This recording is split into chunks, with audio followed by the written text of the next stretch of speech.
1983 അവസാനം പഞ്ചാബിൽ രാഷ്ട്രപതി ഭരണം വരുമ്പോഴേക്ക് സുവർണക്ഷേത്രം ഒരു പട്ടാള ക്യാമ്പായി മാറിക്കഴിഞ്ഞിരുന്നു. ഭിന്ദ്രൻവാല ഇപ്പോൾ അകാൽ തക്തിലാണ് താമസിക്കുന്നത്. സുവർണക്ഷേത്രത്തോട് ചേർന്ന് കിടക്കുന്ന ഗംഭീരമായൊരു വെണ്ണക്കൽ കൊട്ടാരമാണ് അകാൽ തക്ത്. സിഖുകാരുടെ വിശുദ്ധ ഗുരുക്കന്മാർ അകാൽ തക്തിലിരുന്നാണ് ഹുക്കുംനാമ അഥവാ മതവിധികൾ പുറപ്പെടുവിച്ചിരുന്നത്. ഇപ്പോൾ ഒരു തീവ്രവാദി നേതാവാണ് അവിടെ ഇരുന്ന് ഉത്തരവുകൾ പുറപ്പെടുവിക്കുന്നത്. ഇന്ത്യൻ കരസേനയിൽ മേജർ ജനറലായിരുന്ന ഷുബേഗ് സിംഗും ഇതിനകം ക്ഷേത്രത്തിനകത്തെത്തിയിരുന്നു. 1971 ബംഗ്ലാദേശ് മുക്തിബാഹിനിക്ക് സൈനിക പരിശീലനം നൽകിയത് ഷുബേഗ് സിംഗ് ആണ്. സർവീസിൽ നിന്ന് വിരമിച്ച അദ്ദേഹം ഇപ്പോൾ തീവ്രവാദികൾക്കാണ് പരിശീലനം നൽകുന്നത്. ഷുബേഗ് സിംഗിന്റെ നേതൃത്വത്തിൽ കലാപകാരികൾ ക്ഷേത്ര സമുച്ചയം പട്ടാളക്കൊത്തളമാക്കി തുടങ്ങി. സർക്കാരും തയ്യാറെടുത്തിരുന്നു. മീറത്തിൽ നിന്ന് മേജർ ജനറൽ RS ബ്രാറിനെ തിരിച്ചു വിളിച്ചു.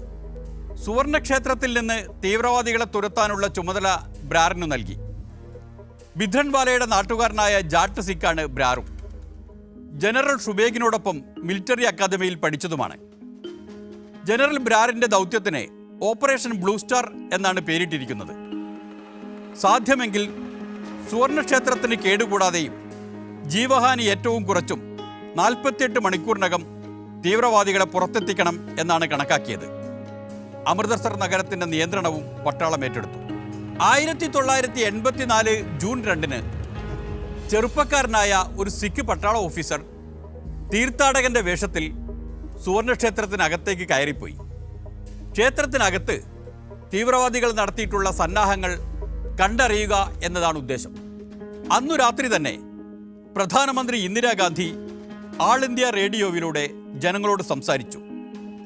രക്തമല്ല, വെറുപ്പാണ് ചൊരിഞ്ഞു കളയേണ്ടത് എന്ന് ഇന്ദിരാഗാന്ധി റേഡിയോയിൽ പറഞ്ഞു. പുറത്ത് സേന ഒരു കടന്നാക്രമണത്തിന് തയ്യാറെടുത്തു കഴിഞ്ഞിരുന്നു. അമൃതസർ നഗരത്തിലെ വൈദ്യുതിയും ഫോൺ ബന്ധങ്ങളും കട്ട് ചെയ്തു. നഗരത്തിലെ റോഡുകളിൽ പട്ടാള വാഹനങ്ങൾ മാത്രം. അതെ, രാജ്യത്തിനകത്ത് ഒരു യുദ്ധം നടക്കാൻ പോവുകയാണ്.